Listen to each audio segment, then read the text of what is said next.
میرے عزیزوں، ہماری ذمہ داری ہے کہ ہم اپنے بچوں کو دینی تعلیم دلائیں، دین سے وابستہ کریں، مکتبوں کے نظام کو منظم کریں۔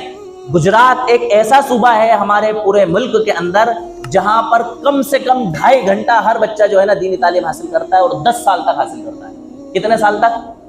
وہ بچہ کم سے کم آدھا مولوی بن جاتا ہے اس 10 سال کے اندر، اس کو موٹے موٹے مسائل معلوم ہو جاتے ہیں، کچھ بارے اس کے حفظ ہو جاتے ہیں، بعض بچے تو پورے قرآن کا حافظ ہو جاتے ہیں۔ اسکولی تعلیم بھی چل رہی ہے اور بچہ دینی تعلیم بھی حاصل کر رہا ہے، بچے کا حفظ مکمل ہو رہا ہے، چند پارے اس کے مکمل ہو رہے ہیں، دعائیں اس کی مکمل ہو رہی ہیں، حدیثیں اس کی مکمل ہو رہی ہیں، موٹے موٹے مسائل اس کو معلوم ہو رہے ہیں، آدھا مولوی وہ بچہ بن جاتا ہے۔ انہوں نے ایک نظام بنایا اور ان کے وہاں یہ ماحول ہے کہ ہر محلے کے اندر بہترین قرآن شریف پڑھوانے والے حافظ صاحب کا، قاری صاحب کا انتخاب کیا جاتا ہے، اچھی خاصی ان کو تنخواہ دی جاتی ہے، 2.5 گھنٹہ کم سے کم بچہ مکتب کے اندر پڑھتا ہے، تجوید کے ساتھ قرآن کریم پڑھایا جاتا ہے۔ اگر محلے کا کوئی بچہ مکتب کے ٹائم میں کھیلتا ہوا نظر آ جائے تو محلے کا ہر شخص اس بچے کے پیرنٹس سے اور سرپرست سے جا کر کے بات کرتا ہے کہ بھیا مکتب کے ٹائم میں آپ کا بچہ کھیلتا ہے، مکتب نہیں جاتا، تو اس بچے کا پیرنٹس، اس کا سرپرست شرمندہ ہو کر کے اگلے دن سے اپنے بچے کو مکتب میں پہنچاتا ہے اور ان شکایت کرنے والوں سے معذرت کرتا ہے،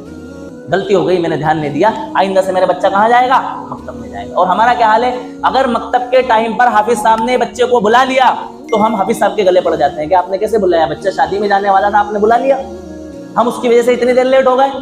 آج جب ہم نے چھٹی کرنا تھی تو آپ نے بچے کو کیوں بلایا، کیوں پڑھایا؟ اور کوئی دوسرا بول دے تو غضب، ہم اس سے لڑنے پر آ جائیں گے، آپ کون ہوتے ہیں ہمارے بچے کو مکتب کا کہنے والے، مدرسے کا کہنے والے؟ یہ ہماری سوسائٹی کا حال ہے۔ آج ان گجراتیوں کا یہ حال ہے کہ دنیا کے جہاں کہیں کس کونے، سب سے زیادہ بزنس مین مسلمانوں میں گجراتی مسلمان ہیں، دنیا کے ہر کونے میں پھیلے ہوئے ہیں، یہاں تک کہ مغربی ممالک میں، جن کو ہم یورپ کہتے ہیں، ان ممالک میں بھی اکثر و بیشتر تعداد میں مسلمان،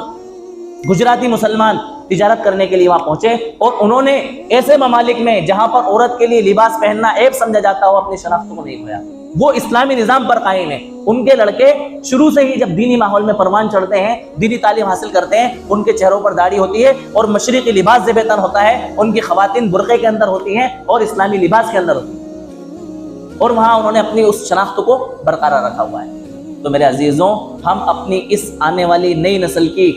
دین کی فکر کرتے ہوئے اپنے مکاتب کے نظام کو منظم کریں، ایسے علماء تیار کریں، ان علماء کے لیے ہم جو ہے نا مواقع فراہم کریں جو ہمارے بچوں کی فکر کرتے ہوئے ان کو صحیح طور پر